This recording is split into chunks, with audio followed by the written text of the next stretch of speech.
রমিজ সাহেব ব্যাংকে ৫,০০০ টাকা জমা রাখলেন এবং ঠিক করলেন যে আগামী ৬ বছর তিনি ব্যাংক থেকে টাকা উঠাবেন না। ব্যাংকের বার্ষিক মুনাফা 10% হলে 6 ইয়ার্স পর তিনি মুনাফা কত পাবেন? তাহলে এটা বের করার সবচেয়ে সহজ ওয়ে হচ্ছে ব্যাংকের বার্ষিক মুনাফা থেকে শুরু করা। এখানে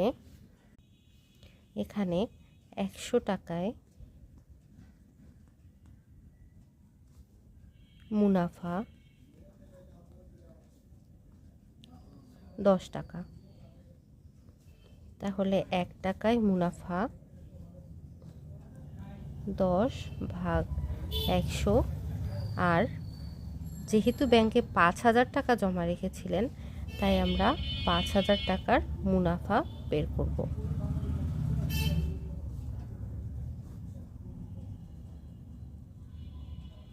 ৫,০০০ বেশি, তাই উপরে উঠে যাবে আর নিচে ১০০। এখন জিরোগুলো কেটে দিলে এখানে আমরা মোট ৫,০০০ টাকার মুনাফা পাবো ৫০০ টাকা। এখানে যেহেতু আমি সময় উল্লেখ করিনি, তাই এটা ১ বছরের সময়কে নির্দেশ করে।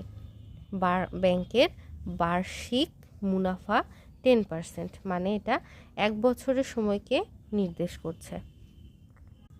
তো এখন আমরা সময়টা বের করব। ১ বছরে পায়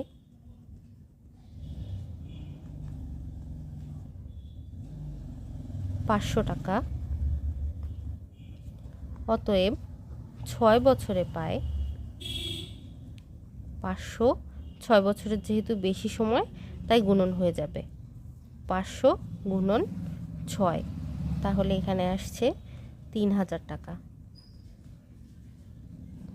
এটাই হচ্ছে আমাদের কাঙ্ক্ষিত উত্তর। রমিজ সাহেব ৫,০০০ টাকা ব্যাংকে জমা রাখলে সেখান থেকে ৬ বছর পর ৩,০০০ টাকা মুনাফা পাবেন। তো আজকের এই অঙ্কটি এসেছিল আজকের খাদ্য অধিদপ্তরের পরীক্ষায় এবং আশা করি আপনাদের উপকারে আসবে।